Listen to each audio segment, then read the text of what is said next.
ప్రభునామమున అందరికీ కృతజ్ఞతలండి. వాక్యంలోకి వెళ్లే ముందు చిన్న ప్రార్థన చేసుకుందాం. స్థుతులపైన శ్రేణువైన దేవా నీకు వందనములు, నీకు స్తోత్రాలు నైనా. సర్వోన్నతమైన స్థలములలో కొనియాడబడుచున్న దేవా నీకు స్తోత్రాలు, నీకు వందనాలు నైనా.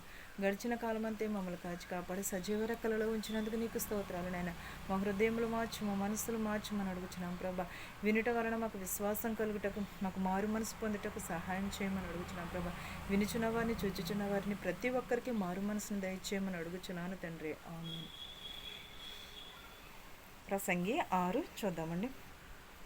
సూర్యుని క్రింద దురవస్థను ఒకటి నాకు కనబడెను. అది మనుషులకు బహు విశేషముగా కనబడుచున్నది. ఏమనగా దేవుడు ఒక్కనికి ధనధాన్యము సమృద్ధి ఘనతను అనుగ్రహించును.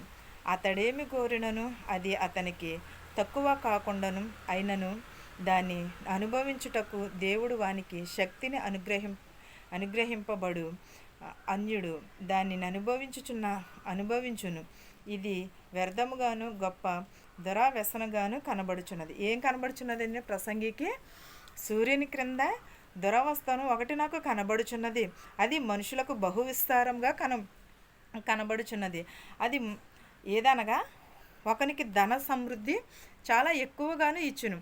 కానీ అది ఏం చేసిన వాడు అది అనుభవించును. కానీ దానికి ఏమిటది? అతడు అనుభవించును గాని ధన సమృద్ధి ఘనతను ఆయనకు అనుగ్రహించును. అతడేమి కోరినను అతడు అతనికి తక్కువ కాకుండా అయినను దానిని అనుభవించుటకు దేవుడు వానికి శక్తిని అనుగ్రహించును.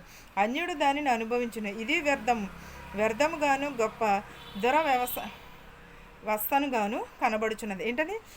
ఇది వ్యవస్థనుగాను కనబడుచున్నది. వారికి ధనమును, పేరును అన్నీ కూడా ఇచ్చి ఉన్నాడు. కానీ అది ఏమైంది? కడకి దురవ్యవస్థగా కనబడుచున్నది. ఎందుకంటే మనకు అన్నీ ఉన్నాయనుకోండి, దేవుడినే మర్చిపోతాము.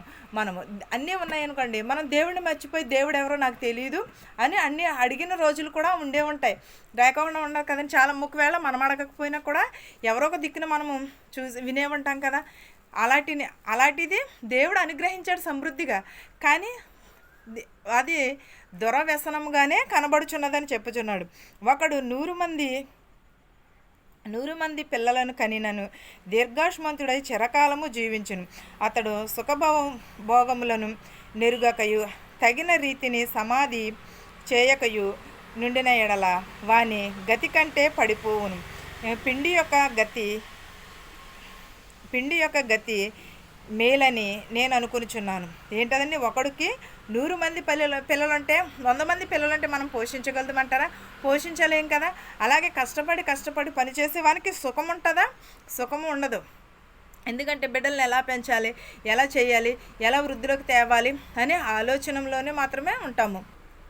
మనం అలా ఆలోచించుకుంటూనే ఉంటాం. 100 మంది పిల్లలుంటే ఎంతో కష్టపడి పెంచాలి, వారిని ఎలా పెంచాలి, ఎలా వృద్ధిలోకి తేవాలి అని ఆలోచించి ఉంటాం. వాటి గతి పడిపోయిను. సమాధి చేయకయు వాటి నుండి ఎడల వాని గతి కంటే పడిపోవును. పిండి యొక్క గతి మేలని నేను అనుకునిచున్నాను. పిండిలో ప్రార్థన చేయగా వెదవరాలు ఏం చేస్తుంది? కొంచెము పిండి అది సమృద్ధిగా ఉన్నది కాబట్టి మనసుకు కూడా తృప్తిగానే ఉంటుంది. అదే ధనమును ఇవన్నీ ఇస్తే మనశ్శాంతి అనేది ఉండదు ఎవరికి కూడా. అది లేమిడితో వచ్చి చీకటిలోనికి పోవును. దాని పేరు చీకటి చేత కమ్మబడును. అది వెలుగులోకి వచ్చి ఇలా వచ్చి అలాగ మాయమైపోతూ ఉంటుంది. డబ్బు ఎవరి దగ్గరైనా ఉంటుంది అంటారా? ఉండదు కదా. పేరు కూడా ఒకరికే ఉండదు కదా. అలాగే ఇలా వచ్చి అలా మాయమైపోయే చీకటి వంటిదని చెప్పుచున్నాడు. అది సూర్యుని చూసినది కాదు, ఏ సంగతియు దానికి తెలియదు. అతని గతి కంటే దాని గతి నెమ్మది కలుగదు. ఏంటదని? సూర్యుని క్రింద మనకు పేరును ఇవన్నీ కూడా ఉన్నవి, కానీ ఏది గతించి ఎలా వెళ్ళునో కూడా ఎవరికి కూడా తెలియదు. బుద్ధిహీనుల కంటే జ్ఞానులు విశేషమేమి? సజీవుల ఎదుట బ్రతుకగా నెరిగిన భేదవారి కలిగిన విశేషమేమిటి? మా బుద్ధిహీనులు ఏం చేస్తారు?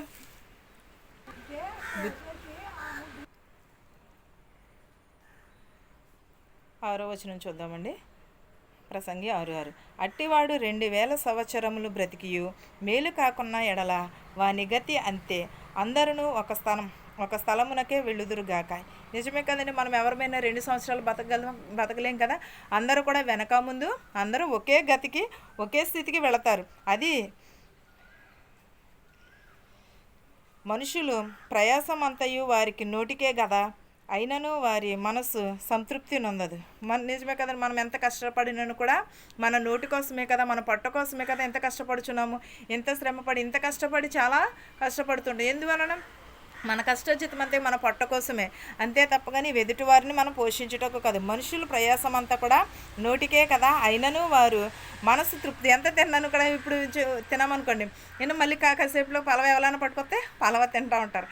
అలాగే వారి నోటికి తృప్తి లేదని చెప్పుచున్నాడు.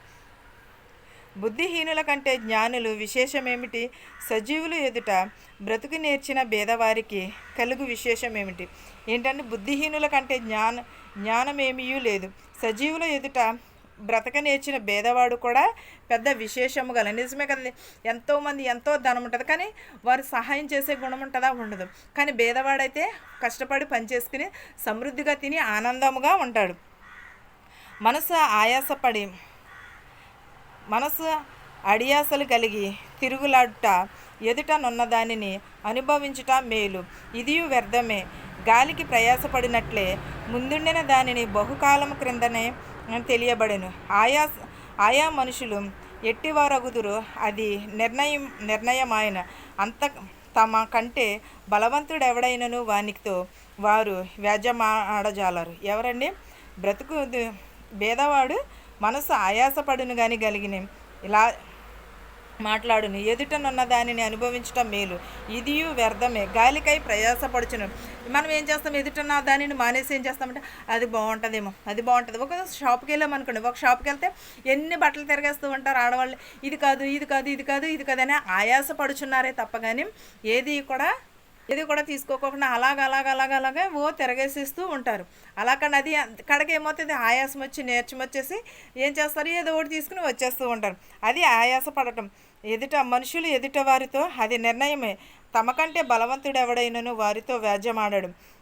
మనకంటే బలవంతులతో మనము వ్యాజ్యమాడ. చాలామంది ఏం చేస్తారంటే మనకంటే బలవంతులు ఉన్నారనుకో, వాళ్ళని ఎలా తొక్కాలా, వారిని ఎలా అనగదొక్కాలా అని చూస్తూ ఉంటారు. కానీ వారిని ఎవరను కూడా ఏమి చేయలేమనుకో. భేదవారు ఉన్నారు, భేదవారిని అయితే అందరూ కొడుతూ తిడుతూ ఉంటారు.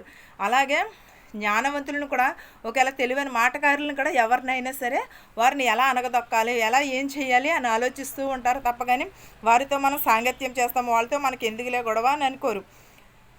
పలుకుబడి మాటలతో నిర్ధారమైన మాటలు చాలా ఉండును, వాటి వలన నరునికేమీ లాభము? అంతే కదండి. ఎదుటివారిని మనం హింసించి, ఎదుటివారిని వెకిలి చేష్టలతో మనం హింసిస్తే మనకి లాభం ఏమీ కూడా ఉండదు. నేడవలే తమ దినములన్నీ వ్యర్థముగా గడుపుకును మనుషులు బ్రతుకునందున ఏది వారికి క్షేమాధారమో ఎవరికి తెలియను. వారు పోయిన తరువాత ఏమి సంభవించునో వారితో ఎవరు చెప్పగలరు? నిజమే కదండి. మనము ఇంత ధనము, ఇంత డబ్బుని, ఇంతనని మనం మాట్లాడిన మాటలు, మనము ఎదుటివారిని హింసించిన మాటలు, ఇవన్నీ కూడా మనకి ఏ దినమందు కూడా మనం ఏది కూడా గడపలేము. వ్యర్థముగా మనుషులు బ్రతుకునందున ఏది వారికి క్షేమాధారముగా ఉండదు. అయినాను కూడా దానిని బట్టి ఆయాసము, దుఃఖము తప్పగాని ఇంకేది కూడా దరికిరాదు. మనం ఎంతో డబ్బును, ఎంతో ధనమును సంపాదించుకోండి, కానీ అది ఎక్కడి వరకు? ఈ లోకము వరకే, ఇక్కడ వరకే. కానీ దేవుని ఎదుట అవన్నీ పనికొస్తాయా? పనికి రావు కదా. దేవుని ఎదుట మనం ఏమనుకోవాలి? మనము దేవుని ఎదుట మనం మన హృదయాన్ని అర్పించుకోవాలి, మన మనస్సును అర్పించుకోవాలి. దేవునికి మనము మన హృదయాన్ని అర్పించుకుంటే మనకి దేవుడే చేస్తాడు. దేవుడి మీద భారం వేసి మనం ఎదురుకు వెళితే దేవుడే నడిపిస్తూ ఉంటాడు. నేను సేవ చేస్తున్నానంటే నేను చాలా అవమానాలు ఎదుర్కొన్నాను, చాలా కష్టాలు ఎదుర్కొన్నాను, చాలా అనుభవించాను.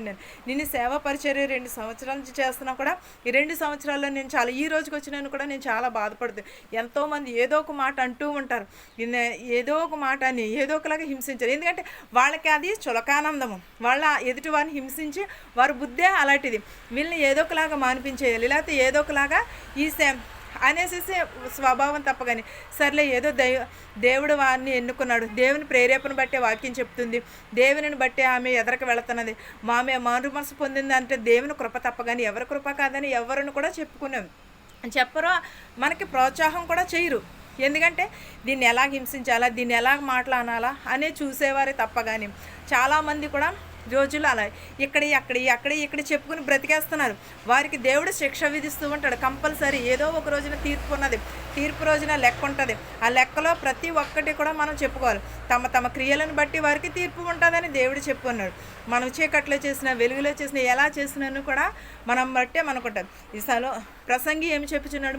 భూమి సూర్యుని క్రింద మీరు ఎంత సంపాదించినా, ఏమి సంపాదించుకున్నా కూడా అది వ్యర్థమే, ప్రయాసమే. అంతేగాని మీరు బ్రతుకు దినములన్నీ వ్యర్థమే తప్ప కానీ ఏది కూడా మీ వెంట రాదు, ఏది కూడా మీకు తోడనివ్వదని చెప్పుచున్నాడు. అంటే ఎంత నా అనుభవంతో చెప్పుచున్నానని అంటున్నాడు ప్రసంగి. ఏమంటున్నాడు? నా అనుభవంతో నేను ప్రయాసపడి ఇదంతా కూడా చేసి ఉన్నాను, ఇదంతా కూడా జరిగి ఉన్నది కాబట్టి నేను చెప్పుచున్నానని అంటున్నాడు. సూర్యుని కింద తెలుసుకున్నదే ఏంటది? ఇక్కడంతా కూడా వ్యర్థమే అని చెప్పుచున్నాడు. ఎంత సంపాదించినా, ఏది సంపాదించినా కూడా వ్యర్థం. కానీ దేవుని వాక్యమే స్థిరము, దేవుని వాక్యమే నిలకడగా ఉంటుంది. మన మందిని బట్టి అయినా సరే దేవుని వాక్యమునకు లోబడి ఉండాలి. ఈ వాక్యమును మీకును మాకును మనందరి కుటుంబాలకు తోడయ్యుండును గాక. ఆమెను ప్రార్థించుకున్నాం. స్తుతులపైన ఆశీనుడమైన దేవ, నీకు స్తోత్రాలు, నీకు వందనాలు. సర్వోన్నతమైన స్థలములలో కొనియాడబడుచున్న దేవ, నీకు వందనాలు. నాయన మా శత్రువుని మిత్రువుని దీవించిన ఆయన ప్రభ, ధనుకులనేమి భేదలనేమి దీవించమని అడుగుచున్నాను ప్రభ. ప్రతి ఒక్కరి కుటుంబంలో శాంతిని సమాధానముని దయచేయమని అడుగుచున్నాను ప్రభ. చిన్నవారు మొదలుకొని పెద్దవారి వరకు దీవించమని అడుగుచున్నాను ప్రభ. వృద్ధాప్యంలో ఉన్నవారిని, నడు వయసులో ఉన్నవారిని, అంగవైకల్యం కలిగిన వారిని, గ్రుడ్డి వారిని, మోగవారిని స్వస్థపరచమని అడుగుచున్నాను నాయన ప్రభ. నేను హాస్పిటల్లో ఉన్నారు ప్రభ, వారిని కూడా ప్రభ స్వస్థపరచమని అడుగుచున్నాను ప్రభ. అనారోగ్యంగా ఉన్నది ప్రభ, అనారోగ్యం తీసివేయమని అడుగుచున్నాను నాయన ప్రభ. ప్రతి ఒక్కరి కుటుంబంలో శాంతిని సమాధానమును దయచేయమని అడుగుచున్నాను ప్రభ. నేను ప్రభ ఎంతోమంది నేను ప్రభ అనారోగ్యాలతో ప్రభ హాస్పిటల్లో బాధపడుచు వారిని బాగు చేయమని అడుగుచున్నాను నాయన ప్రభ. వృద్ధాప్యంలో ఉన్నవారిని, నడు వయసులో ఉన్నవారిని ప్రభ, విధవరాలని ప్రభ స్వస్థపరచమని అడుగుచున్నాను నాయన ప్రభ. జ్వరములతో బాధపడుతున్నారు ప్రభ, వారిని కూడా స్వస్థపరచమని అడుగుచున్నాను ప్రభ. ఇతర దేశంలో పనిచేసుకుని చుండగా ప్రభ, వారి పరిపాటల ఎందు మీరు ఉండమని అడుగుచున్నాను ప్రభ. వారికి శక్తిని బలమును దయచేయమని అడుగుచున్నాను ప్రభ. మెడికల్కి వెళ్ళిచుండగా నాయన ప్రభ, వారి మెడికల్ అంతట్లో తోడనేడుగా ఉండమని అడుగుచున్నాను ప్రభ. వారు వెళ్ళిచుండగా వచ్చిచుండగా నాయన ప్రభ, వారికి మారు మనసు దయచేయమని అడుగుచున్నాను నాయన ప్రభ. వారి గృహాలకు సురక్షితంగా చేయమని అడుగుచున్నాను ప్రభ. వినిచున్న వారికి, చూచుచున్న వారికి ప్రభ, ప్రతి ఒక్కరికి మారు మనసు దయచేయను ప్రభ. విరిగి నలిగిన హృదయమును దయచేయమని అడుగుచున్నాను ప్రభ. ఎవరెవరైతే ఏ చేతి పనులైతే చేయుచున్నారో ప్రభ, వారి చేతి పనులను దీవించమని ఆశీర్వదించమని అడుగుచున్నాను నాయన ప్రభ. ఆయన పంటలు చేతికంది ఉన్నాయి ప్రభ, వాతావరణం నీ స్వాధీనంలో ఉంచుకోమని అడుగుచున్నాను ప్రభ.